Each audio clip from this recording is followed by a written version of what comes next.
સુરત શહેરમાં રહેતા મકવાણા પરિવાર સાથે સ્મીમેર હોસ્પિટલમાં બની છે મકવાણા પરિવારની મહિલા કમરના દુખાવા અને ગભરામણ થતી હોવાની ફરિયાદ સાથે દાખલ કરાઈ હતી, પરંતુ ગઈકાલે સારવાર દરમિયાન મહિલાની તબિયત બગડતા પરિવારના લોકોએ હોસ્પિટલમાં નર્સને તબિયત વધુ ખરાબ થઈ હોવાનું કહેતા નર્સે કહ્યું કે મારું લખાણ થઈ જાય પછી આવીશું।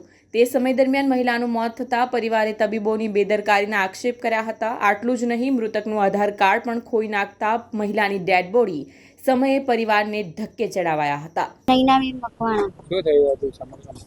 આજે મારી બહુ સિરિયસ થઈ ગઈ તો મેં સિસ્ટરને બોલાવવા ગઈ કે આ આંખ બાંખ બધું ઉપર ચડાવી ગઈ છે, દાંત પીસી ગઈ છે, તો તમે આવો તો પહેલાં અમને અમારું લખી લેવા દો, પછી અમે આવશું એમ કે।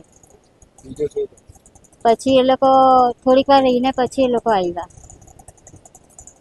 પછી એને સિકલ સ્કેલની બીમારી કીધું કે બીમારી છે એમ, ને પછી પ્રોસેસ કરવા લાગ્યા એ લોકો। કેટલા તારીખે એડમિટ કરવામાં આવી હતી? 1 તારીખે રાત્રે 1 વાગે આવેલા। 1 તારીખે। મારું નામ સ્વસ્તિક સંતોષભાઈ મકવાણા। શું થયું હતું સમગ્ર ઘટનાનું?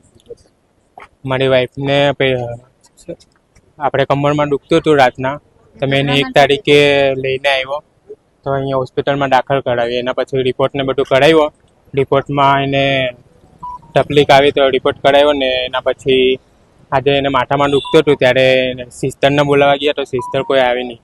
સિસ્ટર કોઈ આવી નહીં ને મારી મમ્મી બોલાવવા ગઈ ને તમે મારી મમ્મી એને બોલાવવા ગઈ ને તો એ લોકો એમ કે અમને પહેલાં લખી લેવા દો, અને મારી વાઈફ એમ સિરિયસ થઈ ગયેલી હતી, માથું દુખતું હતું ને એટલે બધી સિસ્ટર બધી નવી આવેલી હતી, એ લોકોએ કોઈ એ જ નહીં આપ્યો, અંદર કોઈ હતું જ નહીં। બોલાવ્યા તો એમ કે અમે લખીને આવીએ છીએ એમ બધું કહે।